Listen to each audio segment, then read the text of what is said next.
चाहूंगी क्योंकि वैक्सीन में हमने देखा कि 2 डोजेस के बीच में जो अंतराल था, पहले वो इनिशियली 28 दिन का बताया गया था, लेकिन 28 दिन से बढ़कर वो समय सीमा एक के बाद एक कई हफ्तों के तौर पर बढ़ती चली गई। इसने भी लोगों के मन में ये संशय पैदा किया कि क्या ये अंतराल इसलिए बढ़ रहा है कि वैक्सीन की कमी है या वाकई फिर से नई फाइंडिंग्स हैं जिसके आधार पर इसको तय किया गया है। फाइन। तो बेसिकली इनिशियल कोर्स में इलनेस के ये जब कोविड वैक्सीनेशन स्टार्ट हुआ, यूके से तब भी डेटा आया था कि अगर हम वैक्सीन का जो सेकेंड डोज का इंटरवल है वो हम बढ़ाते हैं तो that will act as a booster and उससे वैक्सीन की एफिकेसी बढ़ जाती है। इसी को मद्देनजर रखते हुए फर्दर और जो डेटा आया है over a period of time उसको देख के ही गवर्नमेंट ने ये डिसीजन लिया है and decision is in line with the आपका इंटरनेशनल जो रिकमेंडेशन है उसके साथ साथ चल रहा है। तो इसमें ये कहना है कि हाँ वैक्सीन की कमी है और जस्ट उसको लोगों के डोजेज सबको मिल जाए, एक डोज एटलीस्ट मिल जाए उसके लिए ये बढ़ाया है, ये गलत होगा। इसमें दोनों चीजें हैं। डेफिनेटली लोगों को अपना जो डोजेज बचेंगे वो दूसरे लोगों को दिए जा सकते हैं, पर साइड बाय साइड आपका वैक्सीन का ड्यूरेशन रिकमेंडेशन जो बढ़ाया गया है कि 3 महीने किया गया है वो बिल्कुल ठीक है। उससे इसकी एफिकेसी करीब 78 to 80% तक आ जाती है कोविशील्ड की एफिकेसी एंड कोवैक्सीन के केस में भी इससे बेनिफिट होगा।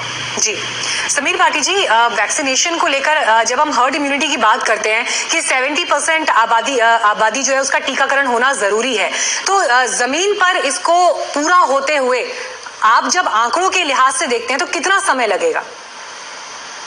देखिए, एक तो इसमें 2-3 चीजें और थी जो रह गई थी। एक तो जो हमारा वैक्सीन हेजिटेंसी वाला, अभी जो रूरल की बात करें और अर्बन का बात करें तो अभी हमारे अर्बन में तो ठीक है, मेट्रोपॉलिटन सिटीज में तो वैक्सीन को लेके इस तरह की हेजिटेंसी नहीं है, पर रूरल एरिया में अभी भी वो हेजिटेंसी है जिस तरह की पिक्चर्स भी आपने दिखाई। और दूसरा उसके अलावा जो वेस्टेज ऑफ वैक्सीन है वो भी अभी कुछ राज्यों में देखी जा रही है काफी, तो उसके ऊपर हमें कुछ ठोस कदम उठाने पड़ेंगे। और तीसरा, अभी जो हम बात कर रहे हैं कॉर्पोरेट प्रोक्योरमेंट की भी, कि आपके काफी सारे कॉर्पोरेट है वो डायरेक्ट प्रोक्योर कर सकते हैं कंपनी से भी, तो वो अपने एम्प्लॉइज को सारे वैक्सीनेट कर सकते हैं।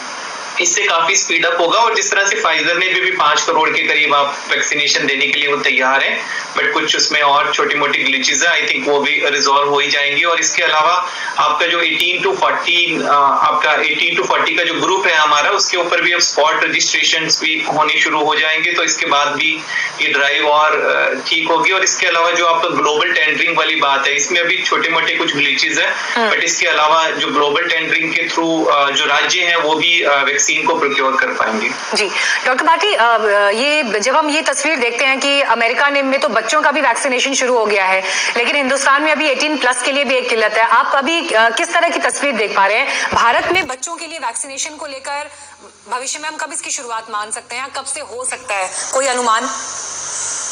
देखिए, जिस तरह से भारत बायोटेक को भी अप्रूवल अब मिलने वाला है इसके लिए जो है बच्चों की वैक्सीन के लिए, तो उसके बाद आई थिंक, पर अभी तो फिर फिलहाल हम सबसे यही रिक्वेस्ट करें कि एटलीस्ट सारे पेरेंट्स वैक्सीनेट हो जाएं, तो उसके बाद काफी हद तक हम जो है अपनी जो हमारा टारगेट है उसको अचीव कर पाएंगे।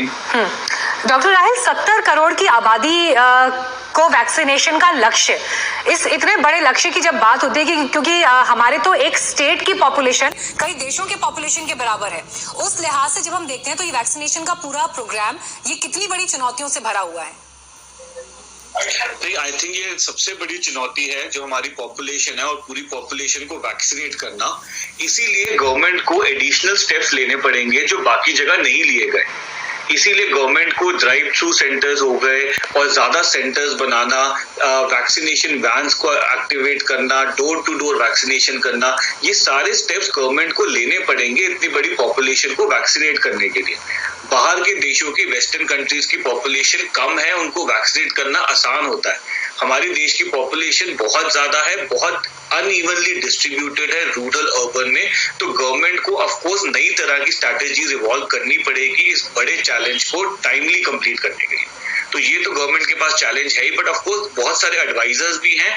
गवर्नमेंट चाहे तो बहुत आराम से कर सकती है, चीजों को पेस अप करके पूरी कंट्री को वैक्सीनेट किया जा सकता है 6 से 8 महीने में, अगर प्रॉपर्ली हर चीज को मैनेज करा जाए। जी चलिए, मैं इस कार्यक्रम को समाप्त करूं, लेकिन उससे पहले मैं डॉक्टर अंकित एक आखिरी कमेंट आपसे जरूर लेना चाहूंगी, और ये मैं चाहूंगी कि वो लोग जो अभी भी हेजिटेट कर रहे हैं वैक्सीनेशन को लेकर, क्योंकि हमने कुछ खबरें ऐसी देखी कि जब वैक्सीनेशन के लिए वहां पहुंची टीम्स तो लोग वहां से भाग गए, ऐसे लोगों को आप प्लीज जरूर कोई मैसेज दें, जितने लोग भी ये कार्यक्रम देख रहे हैं उन तक ये बात पहुंचे। बिल्कुल, हेजिटेंसी जो लोगों में है, इसको मैं साइंटिफिक को बहुत सरल भाषा में करके बताता हूँ। इसको 3 चीजों में हर एक को समझना चाहिए कि एक वायरस है, एक ह्यूमन बॉडी है, और बीच में इंटरवेंशन जिसे बोलते हैं वैक्सीनेशन। अगर वो आज हम प्लान करके किसी भी चीज को कर रहे हैं, हर्ड इम्यूनिटी को डेवलप करने के लिए आर्टिफिशियली दे रहे हैं, तो एक बहुत प्रूवन मेथड है, कई सालों से, लगभग 300-400 सालों से लगातार प्रोसेस में चल रहा है। तो आप बचपन में जैसे छोटे बच्चे को BCG का टीका लगाते हैं, TBT लगाते हैं, TT लगाते हैं, सब लगाते हैं, ये वैसे ही वैक्सीन है। इसको आपको ऐसा नहीं कुछ और होने वाला है। लेकिन अगर आप टाइमली लगाते हैं तो उससे आपको एक चीज ये आपको रहेगा कि आपको एक मेंटल एश्योरेंस बहुत अच्छा रहेगा, जिसमें हम कोरोना में देख रहे हैं कि 90 से किसी की स्टेट की 94%, 95% रिकवरी है।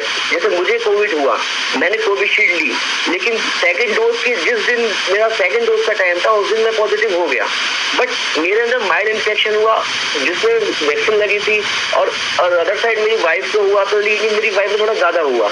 हालांकि हमने इम्यूनिटी डेवलप हुई, मैंने कोविशील्ड ली, मुझमें 3 दिन फीवर आया, तो मैंने चीज नोट करी अपने खुद से एक्सपीरियंस से। वाइफ में बिल्कुल फीवर नहीं था, तो एक इम्यून रिस्पॉन्स है बॉडी का, वो शायद इतना डेवलप नहीं हुआ। लेकिन ये सब बॉडी टू बॉडी रिस्पॉन्स होता है। इसे वैक्सीन फेलियर को वैक्सीन ब्रांड के फेलियर से नहीं समझना चाहिए। वैक्सीन फेलियर अलग चीज होती है कि इम्यून रिस्पॉन्स इतना डेवलप नहीं हो पाया, हो सकता है स्ट्रेन या फिर कुछ भी और रीजन हो, लेकिन वो लेने के बाद आप उस 90 से 95% पॉपुलेशन में पहुंच जाते हैं, जहां आपको मेंटल एक रिलैक्सेशन मिल जाता है, और आप इस प्रोटोकॉल में भी रहते हैं, उससे आपको बिल्कुल एश्योरेंस ये मिल जाता है।